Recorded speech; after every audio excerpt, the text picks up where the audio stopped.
But these heating oil costs are going to eviscerate the Northeast. They're down 500% increases again, because we're going to have it. But here's what will affect us: diesel. No one thinks about diesel. Diesel fuel is what goes in the trucks that bring all the products. So if it costs more money for that truck to bring the product, the price of that product is going to go up. But all of this is a result of this lunacy. We're not going to drill for American oil. And so they'll argue, oh, you got all these leases. What they don't tell you is these radical groups, these crazies, they're crazies. These are the people that block traffic. They do that. These are the people that are now going to like art museums and throwing, like, I don't know, spaghetti sauce on these works of art. Look, I'm not anti-art. I don't understand it. This is what I know about art. The weirder it is and the deader the artist is, the more it costs. That's what I know. But they've defaced these things. Some of these people were glued. They tried during the NBA playoffs last year to glue themselves onto the court.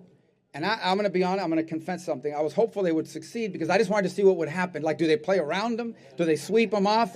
How do you get a guy off the floor if he's glued himself? One guy ran out with some smoke bomb a couple weeks ago and got, knocked out by one of the players.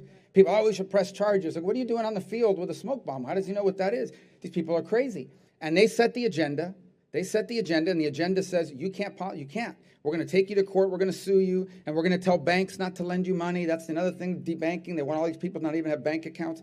So the result is we're not producing energy, and the cost of everything's going up, and that's fueling inflation. The other thing that's fueling inflation is supply chain.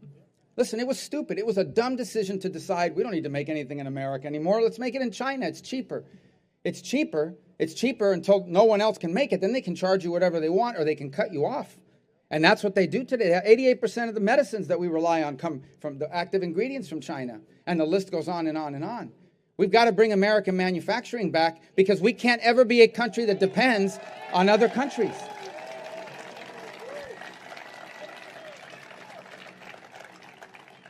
And so the supply is limited because of oil, because of lack of manufacturing. The demand went up because they lost their minds, poured $1.9 trillion into the economy of borrowed money, juiced up demand. Even Obama's economists said, don't do it, it's going to cause inflation. But Joe Biden and those, oh, no, inflation, you're lying, it's transitory. Then they first said there's not going to happen. Then they said it was transitory. Now, who he blames it on? Probably MAGA Republicans, whatever that, that's his latest catchphrase. I think somebody sat him down and says, this is the trick. Go around and convince everyone that there's this evil group of people called MAGA Republicans, and they're responsible for everything. So anyway, they do all this, and the result is inflation, a disaster. That's just part one. Part